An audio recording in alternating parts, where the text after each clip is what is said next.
So it's now been just over 6 years since I was fired from my design job. And at that point in time, the safe option was just to look for another job so I can continue to get more experience. But instead, I did what most people advised me not to do, and that was start up a one-person design business. And since that point, I've actually been so lucky to be able to travel around the world and work from many different locations, all while scaling this one-person business. I have the freedom to choose what I do every day and have the freedom to be able to design my life in the way I want to. And that's been such a game changer, to have a business that supports the kind of life that I want. And it's the reason why I put this channel together in the first place, is to help you start up a one-person business that allows you to choose and design your life in the way that you want to. And so what I'm going to do in this video is share with you the 7 ingredients that I've found looking back over the last 6 years of what has led to the success of my business. I've made so many mistakes, I've tried so many things, but these 7 different kind of tenets, as it were, are what I would attribute my success to. And I think that if you get each of these right and you make sure that you're covering each of these, you're going to see success. It's almost basically guaranteed, I think, once you get these 7 things into place. So without further delay, let's get into the video and go through these different 7 ingredients for succeeding as a one-person designer.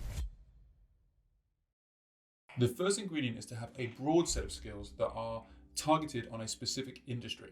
So I'm a big believer in having a really broad range of skills. So the more skills you stack on top of each other, the more you're going to be able to charge the client, and the more you're going to have a holistic view of how everything can play together. And so, for example, if you start with brand strategy and you're thinking through all the different intricacies of the business, you can start to connect dots now in the early stage of the project that are going to influence your decisions later, such as how to design the website, for example. What kind of business goals are we going to try and create? Or what is the brand feel, the brand identity, the gut feeling that we want to try and exude and have created in the customer.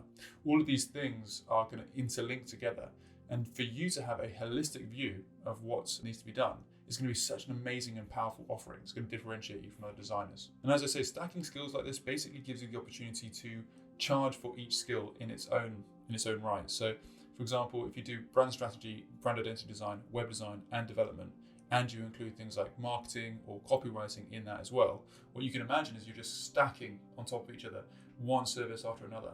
This is basically going to be the way for you to charge for each of those individually. Once you have that full stack of skills, you then want to focus it in on one specific industry. And so if you combine a broad range of skills on a specific industry, this is the most powerful weapon you can have. Get to know what is the industry that you should focus on. I'm going to make a video all about how to choose your niche. But really what you want to do is understand that industry very deeply, what are the problems they have, and how can you bring this toolkit that you have to solve their problems. If you do this, then this is going to be one of the best things you can do to ensure your success as a one-person designer. Number 2 is quite straightforward, and that is that you must be highly skilled.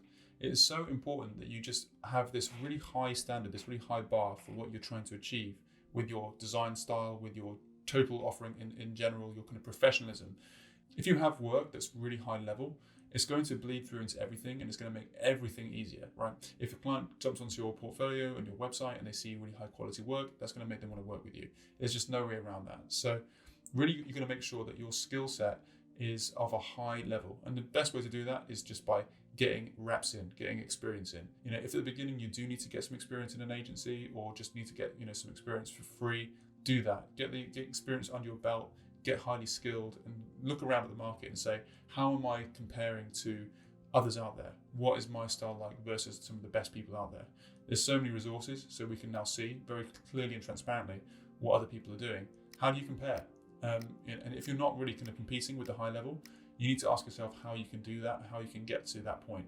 Find amazing websites, screen grab them, and then put them into a design tool, copy them, and just so you can learn exactly how it is done. That is just 100% the best way to go. I mean, for example, if you find amazing logos, an amazing logo designer, just grab all their work and just copy it. Don't sell it, but just try to replicate it in a design tool. Because by doing that, you're going to basically learn a huge amount about all the intricacies of what that designer had to do to get to that point. And it is an amazing way, and it's free, to be able to just basically learn the skills from the best. So highly recommend you do that. Number 3 is you must have a way to find clients remotely. So in my last video, I shared the 5 ways that I love to find clients.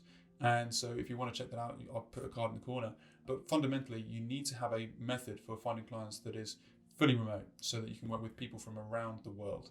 For me, one of the best ways is through top down and through referrals, things like that. But yeah, you want to have that down because this is going to be the lifeblood of your business. So it's really important that you have multiple methods for finding clients, bringing people into you, and not just about outreach, but a good thing to think about is how do you make yourself visible to clients? How do you make yourself in a place where they're going to find you? This is where things become more passive, and it means you don't have to always put energy and effort into finding clients. Have that method down. It's going to be one of the biggest time savers for you and basically going to be a really essential part for your success. Number 4 is that your offering must be fully remote. Okay, so from the very beginning through to the strategy workshop, right through to the delivery at the very end, you need to be able to create a service that is 100% remote friendly. When I started my business, my workshop was not remote friendly at all. I learned my workshop from working in a creative agency, and they did everything in person. And so I had to completely rework this workshop process to be remote friendly. And once I did that, it basically was the major key to opening me up to actually be able to travel anywhere, because I was starting off my engagements completely remotely on Zoom, doing these workshops, finding a lot of success with that. And that basically kind of was almost like the gateway to doing all sorts of other remote work, like delivering things like designs and so on. So make sure every single part of your process is basically optimized for remote work. Ingredient number 5 is that you have to have a way to prove your credibility to the client. And I think the best way to do this is basically to have a really high quality, custom designed portfolio. This is going to be such a valuable asset for you. And I think it's really worth putting in the time and going the extra mile with this. So what you don't want to do is have a standard, bog standard portfolio that looks like everyone else's, where you just land on the page, it's I'm a designer, and then just loads of your work, and that's it. What you want to do instead is bring a lot of your thinking into your website. So what is your process? Showcase testimonials from clients. Bring social proof and evidence in there of what you've done. Where has your work been? What logos of people have you worked with? Has your work been showcased on certain websites? Anything you can do to showcase credibility should be on the website. The website itself should be well designed, and so you should be doing something that's a little bit different. You should be quite bold with your website. If you do all of these things, every single aspect is going to almost combine together to give you a site that is conveying extreme credibility to the client. If you want inspiration for great portfolios, then I think the best place to look is things like awards.com or Lapper Ninja or Landbook. These are great places which just have massive repositories of really high quality portfolios and websites that you can draw inspiration from. Now, if you're a beginner and you're still trying to figure out how to use things like Webflow or Framer, then a really good option, I think, is to look at just the Framer or Webflow templates. There are some really amazing, beautifully designed templates out there that you can basically buy for a very small amount of money, add your content to. And this is a great shortcut for basically having a really high quality, unique, custom designed portfolio. These tools are so powerful, and to learn how to use them and actually be able to build your own sites should be your goal. Once again, you should be adding that to your skill stack. If you do that, it's going to be another thing that you can charge clients for. Ingredient number 6 is to be able to nail sales calls. Okay, it doesn't matter if you get an amazing portfolio and you have an amazing way to find clients and you've got all these other things right, and you're not able to nail the sales call when you first have the conversation with the client, then you're basically going to have that as a massive spanner in the works. It's going to be a massive hurdle. It's going to block you from being able to get any work. So this is a really massive stumbling block for a lot of people. And fundamentally, I've made videos about this in the past and I'll link them, but there are certain specifics to sales calls that there's almost an art form to it. But the one thing I'll say in this video is that the way to really nail a sales call is to know how to articulate your process. If you're able to share with the client at a certain point in the call and say, look, it's been great talking about your business. It sounds like something I could help with. I should take you through my process. It'd be great to hear what you think about it and whether it's something that you think is going to be right for you. And so once you say something like that, they're going to be like, okay, great, it'd be great to hear your process. That's when you basically have the stage to sell what you're going to do. It's your sales pitch, and it's kind of disguised as a process breakdown. But the reason is because you're not going to just say, this is what I do, bang, bang, bang. You're going to go through chronologically, say what you're going to do, but also include all of the outcomes and all the benefits. What are the actual reasons and what the knock-on effects for the client from doing each of these things. And if you do this well and you articulate it well, by the end of your process, they are going to be completely sold, completely ready to work with you, because they'll see that this is actually absolutely what they need. There's going to be a huge amount of confidence instilled in the client because they're going to hear that you have a set process, and that just instantly is going to be like, okay, great, this person knows what they're doing.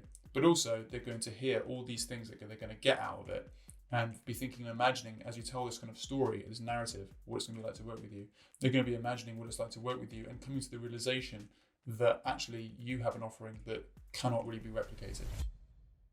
The final ingredient is the hardest to measure, but perhaps the most important, and that is to have the right mindset. Those with the right mindset at the end of the day are going to be the ones who are getting up every day and are making great decisions about where to go with the business. They're going to be putting in the hours and putting in the work. They're going to be experimenting and trying new things.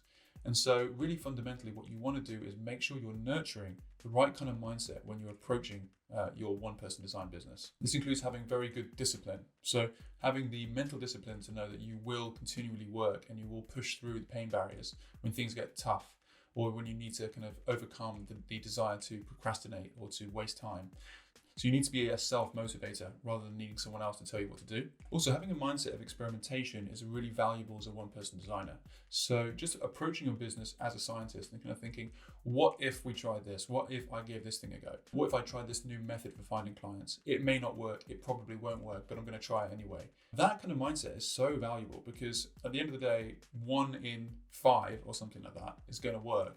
And those are the things you're going to double down on. But having the belief that you should try, having the confidence to just give it a go is such an amazing thing. It's going to make that difference in the long run, just giving things a try rather than kind of stagnating and sticking to one thing. The final thing I'll say about nurturing a great mindset is to start to bring in practices like meditation and journaling into your daily routine. This for me has been just such a game changer. I mean, I've been meditating now for many, many years, maybe like 15 years or something. And since I started, it kind of gave me a second perspective in my own mind, as it were. So it gave me the chance to look at a problem from a different angle. So even just 10 minutes of taking some time out to meditate and then reintroducing yourself to a problem that you've been kind of stuck with can be so rewarding, and you can find so many different ways to look at things and different solutions to problems. So bringing some sort of meditation into your daily practice would be so good. I also would highly recommend journaling. Journaling is such an amazing way, again, to kind of almost get your thoughts onto paper and to be able to look back at it and start to work through things. It is such a superpower to be able to put your thoughts down on paper, assess them, and then start to structure your thinking about what to do next. To go through your own thinking, structure it, and then assess where you're making mistakes and where you can make improvements. Now, if it's your dream to run a one-person design business, there are a couple free tools I'm excited to share with you. First is my brand discovery survey. This is what I send to my clients at the beginning of any engagement. This is an amazing way to kick off projects as it extracts all relevant information about your client.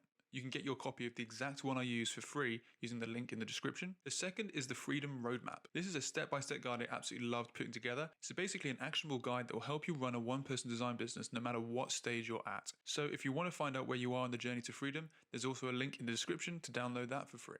Finally, if you're interested in getting coaching from myself, I do have a 3-month program that fast-tracks you to becoming a top 1% designer.